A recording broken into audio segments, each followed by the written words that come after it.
abril de 2020, a Fundação Oswaldo Cruz lançou uma chamada pública para financiar projetos de ações emergenciais para enfrentamento ao Covid-19. Recursos de doações de empresas, instituições e pessoas físicas foram redirecionados para 145 projetos, resultando na distribuição de um montante de 4,5 milhões de reais. O bate-papo inicia hoje uma série de 5 programas para apresentar 10 desses projetos selecionados. Hoje você vai conhecer como os projetos Guelé 10, Instituto da Mulher Negra e o Grupo Arco-Íris de Cidadania LGBTI estão enfrentando a pandemia e qual a importância dessa chamada pública para esse enfrentamento. Nossa primeira convidada é Maria Silvia, presidenta do Instituto Guelé 10. Seja bem-vinda, Maria Silvia. Queria começar, o Guelé 10 nasceu em 88, no mesmo ano da nossa Constituição Cidadã, e assim como a Constituição, é resultado de muita luta, né? A luta não começa quando surge o Instituto, pelo contrário, ela já vem de séculos. E as mulheres negras sempre foram pioneiras nessa luta, muitas vezes invisibilizadas, a grande maioria dessas mulheres anônimas, muitas a gente felizmente conhece, reconhece, outras estão tendo tardiamente a visibilidade que merecem. Eu queria começar ouvindo um pouco sobre isso, sobre a importância da mulher negra na construção da história desse país, para a gente entender como que surge o Instituto Guelé 10. Bom, eu posso dizer que as mulheres negras estão sempre na vanguarda da história, né? Nós vimos de um processo de luta e resistência contra a escravidão, não é? De quase 400 anos no Brasil, e no pós-abolição, aí nesses 132 anos, nós vimos construindo processos de emancipação para a população negra de uma forma geral e para a promoção e valorização das mulheres negras na sociedade, e aí eu já entro, não é, na atuação de Guelé 10, porque a promoção e a valorização das mulheres negras é o nosso projeto político, é a nossa missão institucional. O Guelé 10 nasce em abril de 1988, como você mesmo colocou aqui, por conta dessa luta das mulheres negras de serem ouvidas, não é? E visibilizadas tanto na luta das mulheres, né, do feminismo hegemônico, como a gente costuma dizer, o feminismo branco, quanto no movimento negro, né? E Sueli Carneiro, para citar uma das nossas referências, ela costuma dizer que ela tem uma fala de quando a luta, né, por igualdade de gênero avança, quem lucra, quem ganha com esse avanço são as mulheres brancas. Quando a luta por emancipação contra o racismo avança, quem se beneficia são os homens negros. Então, na fala de Sueli, que eu concordo plenamente, a mulher negra vive um confinamento, uma asfixia social, né? Porque ela está sempre na base da pirâmide e ela está sempre relegada nesse processo de emancipação, de liberação, enfim, de autonomia das mulheres brancas e contra o racismo para os homens negros. É aí que surge a luta de Guelé 10. E aí você mencionou Sueli Carneiro, que completa 70 anos esse ano. Então, exatamente, completou 70 anos. Toda a nossa admiração aqui por essa grande pensadora, essa intelectual brilhante, que abre caminhos para todos e todas nós, né? Falando do Instituto Guelé 10, a partir dessa premissa de que, mesmo com essa luta histórica, as mulheres negras ainda sofrem esse duplo estigma causado pelo machismo e pelo racismo, qual o foco principal? Como é que o Instituto, antes da gente entrar na questão específica do combate à pandemia, o Instituto tem várias frentes de atuação, só para a gente ter uma ideia geral de como ele funciona. Tá, nós estruturamos a nossa atuação num programa de direitos humanos. E nesse programa, nós trabalhamos com educação, o projeto Promotoras Legais Populares, comunicação, o portal já tivemos um programa de saúde que hoje nós fazemos em parceria com outras organizações, como, por exemplo, essa atuação e esse projeto que nós temos hoje com o Fiocruz, que não deixa de ser, não é, uma proposta dessas ações emergenciais de estar atuando nesse momento de crise pandêmica, né?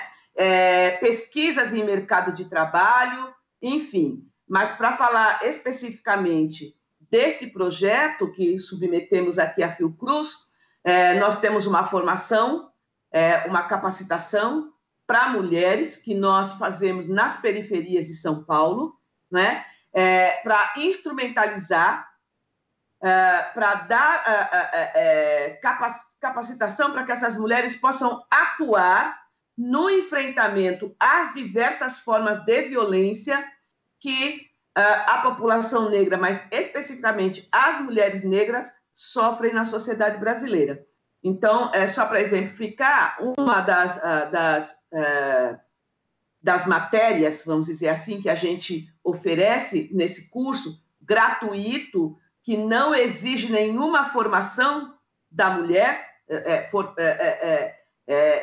para a gente não importa se ela não sabe ler, inclusive, o importante é que essa mulher tenha disposição para ouvir, né, o que a gente tem para dizer, e nós temos casos muito bonitos que depois eu volto a falar, e essa mulher vai formar uma espécie de liderança na comunidade onde ela atua, porque ela conhece a comunidade e vai auxiliar outras mulheres a se proteger, a entender o que é a violência, tanto a violência doméstica como outras formas de violência que impactam a vida das mulheres negras. Porque aí a gente faz uma relação com o que a gente estava falando antes, né?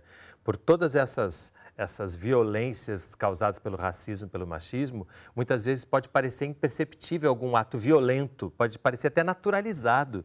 Então, exatamente. Por isso eu acho que é tão importante essa formação, para que se possa conversar sobre, e aí de mulher para mulher, que se reconhecem e que conhecem aquele entorno, né? Comparando com os agentes comunitários de saúde, a importância de ter alguém do local que possa ter rapidamente uma empatia, uma relação de confiança, né? Exatamente. E o que nós buscamos neste projeto que nós chamamos de PLPs em Ação, que nós destacamos 6 promotoras legais populares, cada uma de uma região da cidade, é exatamente isso, que elas, atuando nesta crise pandêmica, elas acionem as redes que elas conhecem, tanto da área de saúde, quanto da área de educação, enfim, as organizações comunitárias, né? E elas possam ajudar as mulheres nas comunidades a enfrentar esse processo tão violento que é o que nós estamos vivendo hoje desta pandemia, né? Do coronavírus. Então, nós criamos aqui um roteirinho de perguntas muito simples para que elas pudessem conversar com essas mulheres nas periferias por telefone, as que têm condições, né, e que não estão no grupo de risco, saem, porque tem que distribuir cesta básica, tem que distribuir kits de higiene, né? Então, elas saem e aí elas conseguem detectar as maiores urgências dessas mulheres neste momento. E, como nós costumamos dizer, nós treinamos as PLPs para que elas tenham uma escuta qualificada, não é? Para perceber se essa mulher está numa situação de violência ou, não é? Se ela tem alguma dúvida, se ela tem alguma... Muitas vezes, essa mulher não se reconhece nessa situação de violência. Ela fala, né, que o marido deu um empurrão, né, que o marido gritou, né, porque o feijão não estava a contento, não é? E ela não percebe isso como uma violência, né? a maioria das pessoas, elas só percebem que sofreram violência quando elas estão machucadas, quando elas levaram um tapa e aquilo ficou roxo, que fez alguma lesão, mas a violência ela começa muito antes disso, né? Então é isso que a gente tenta descobrir, né? Nessas dinâmicas da vida cotidiana nessas mulheres. Você falou que ia contar um caso para a gente? Conta. Tá. Nós alguns anos atrás, bastante tempo atrás, nós tínhamos uma mulher que ela não sabia ler nem escrever, né? Mas ela participou do curso muito ativamente, muito atenta, sempre perguntando muito. E aí, num determinado momento da vida dela, o marido foi buscar a aposentadoria, não é? E a partir do que ela aprendeu e ouviu no curso, porque no curso nós damos noções básicas em várias áreas do direito, né? Você não precisa ser um bacharel em direito para entender quais são os seus direitos enquanto cidadão, né?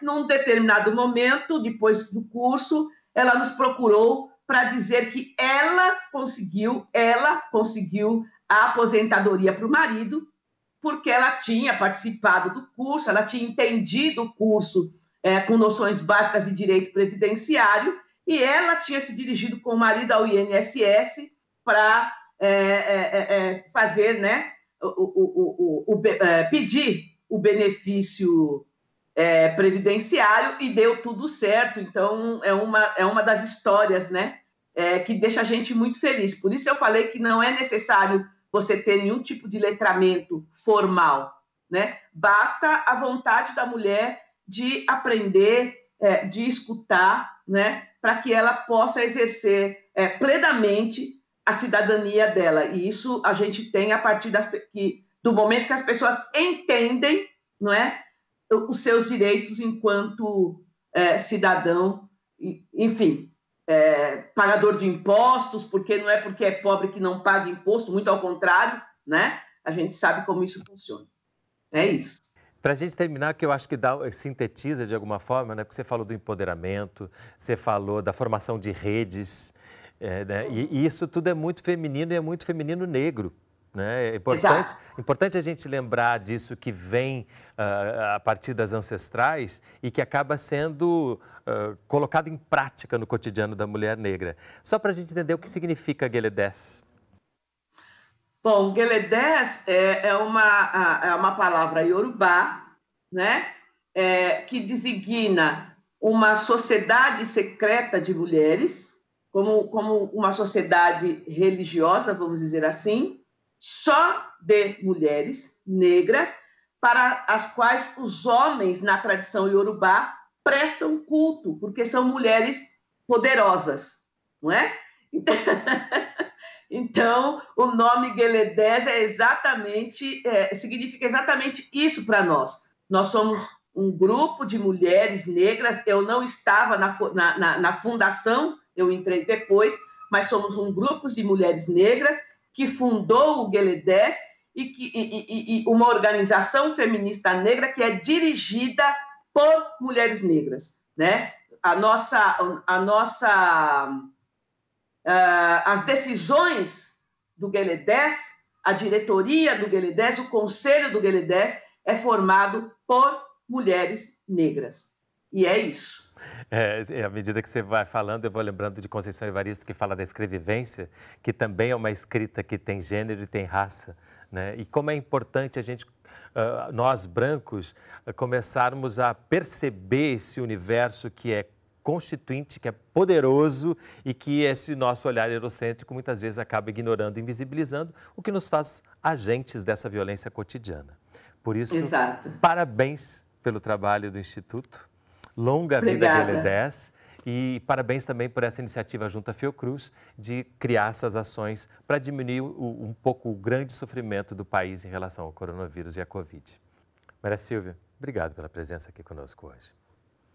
E o Bate-Papo na Saúde vai fazer um breve intervalo. No próximo bloco, mais um selecionado na chamada pública da Fiocruz para o enfrentamento do Covid-19, o Grupo Arco-Íris. Não sai daí, a gente volta já.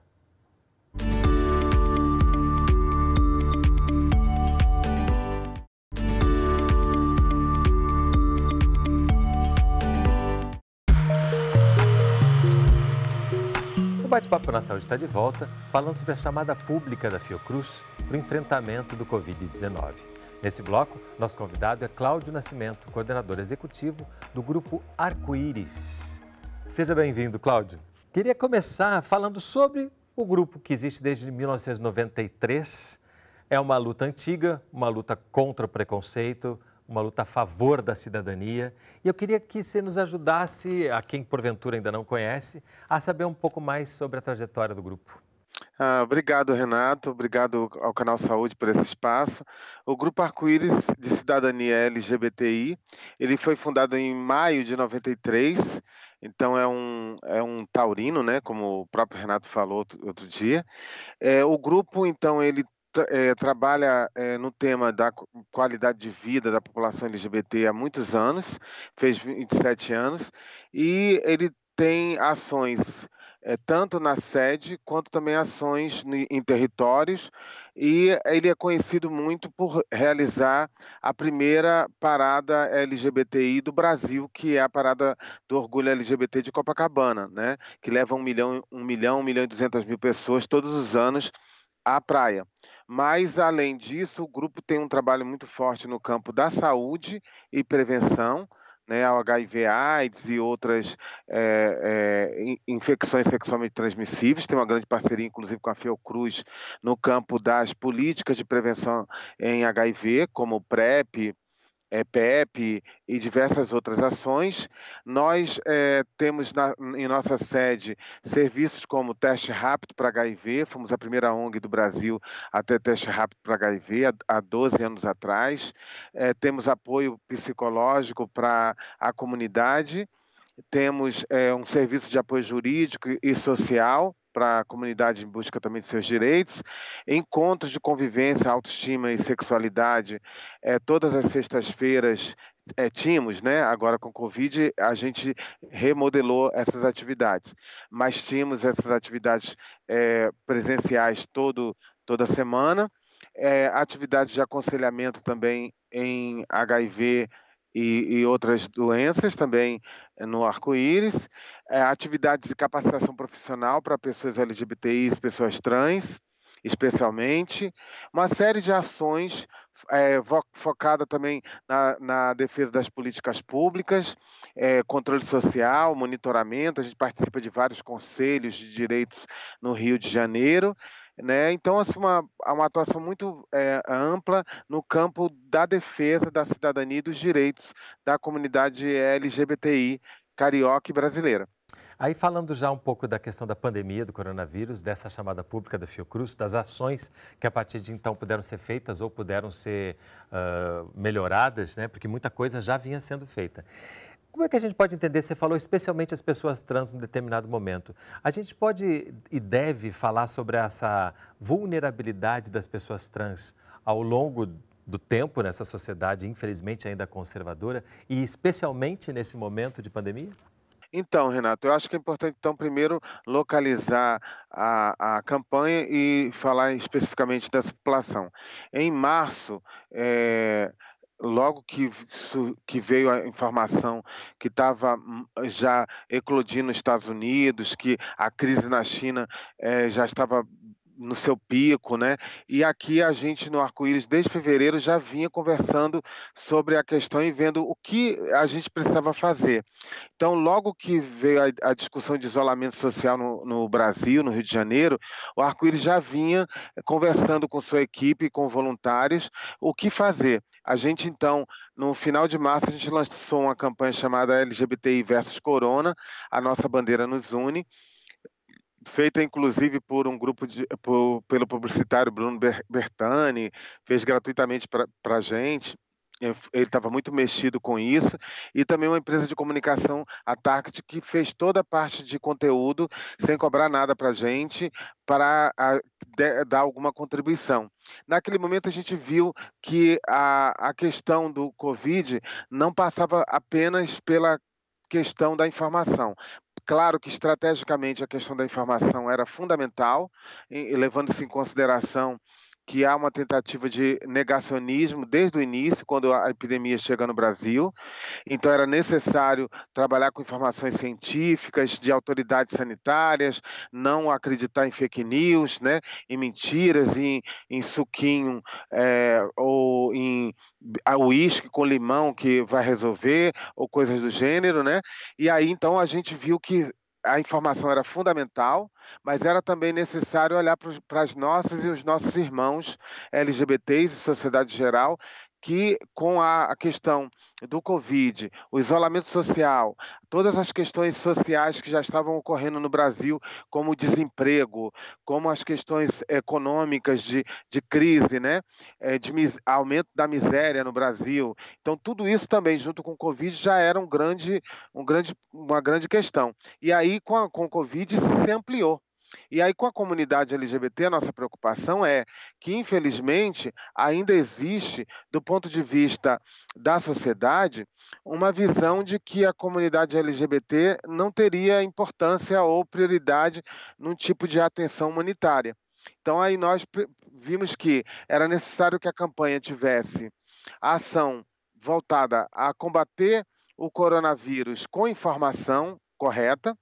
2, o segundo pilar é promover o conforto emocional para as pessoas LGBTIs, tanto do ponto de vista do apoio emocional psicológico, que aí a gente criou uma estratégia com psicólogos voluntários, que é coordenado pela nossa vice-presidente Marcela Esteves, que é lésbica, psicóloga, assistente social. Hoje tem mais de 40 psicólogos participando dessa rede junto com a gente, de suporte através de WhatsApp, de telefone, de salas virtuais.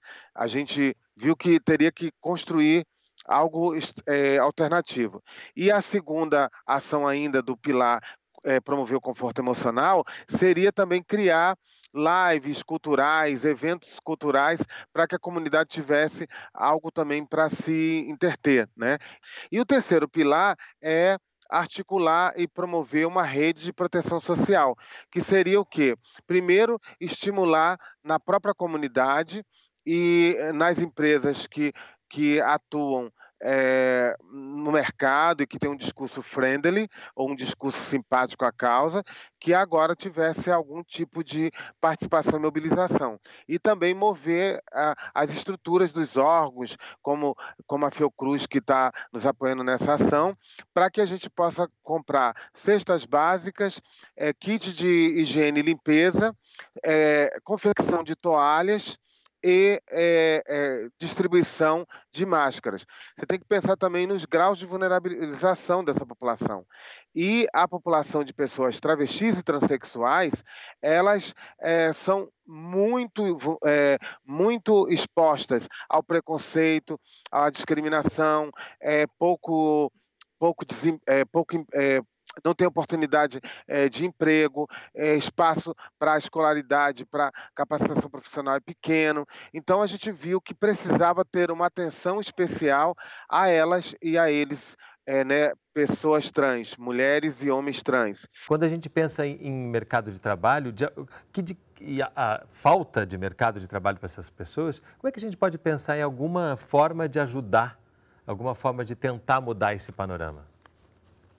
Então, a primeira coisa que a gente tem conversado muito com as empresas, que é muito importante ir além do discurso da diversidade. É fundamental que a empresa tenha uma narrativa de debate sobre a diversidade, o respeito à pluralidade na empresa, isso é fundamental, mas é preciso agora a gente agir com medidas mais práticas, né? Primeiro, é fundamental garantir oportunidades nas empresas, né, para pessoas trans. Para isso, é necessário também investir em projetos comunitários de movimentos sociais, organizações, que contribuam na capacitação das pessoas trans para o mundo do trabalho. Então, cursos profissionalizantes, espaços onde essas pessoas possam, numa vivência com outras trans ou também com pessoas diferentes, possam aprender um determinado ofício. É importante isso que você fala, né? O discurso é fundamental, mas é na prática que as coisas se resolvem, especialmente em momentos tão drásticos, tão graves quanto esse. Brigadíssimo pela presença, longa vida ao Grupo Arco-Íris. Eu acho que essas instituições que são fundamentais para a cidadania brasileira se revelam ainda mais importantes em um momento que as pessoas não têm a quem recorrer e acabam recorrendo, então, a instituições como o Grupo Arco-Íris e, felizmente, encontrando resposta. Obrigado pela presença aqui conosco hoje, Cláudio. Obrigado, Renato. E dizer assim, olha que interessante, o Canal Saúde discutindo e a Fiocruz um apoio humanitário com cestas básicas, com máscaras e tal, que poderia não ser a missão direta da Fiocruz. Mas é muito importante entender, e aí o Canal Saúde faz muito bem isso, que é entender que saúde é além da parte física, é a promoção da dimensão da saúde como um todo, que só é possível pensar a saúde além do biológico, né? Pensar a saúde como um bem-estar social pleno. E Obrigado. Como dizia Sérgio Aroca, né, quando estava na 8ª Conferência Nacional de Saúde, saúde é cidadania. E a gente está o tempo inteiro aqui falando de cidadania. Cidadania é para todos. Obrigado pela presença aqui conosco. E o Bate-Papo na Saúde de hoje fica por aqui. Na próxima semana você vai conhecer mais 2 projetos selecionados pela chamada pública da Fiocruz, que receberam recursos para o enfrentamento da Covid-19. Se puder, fique em casa e a gente se vê no próximo programa. Até lá!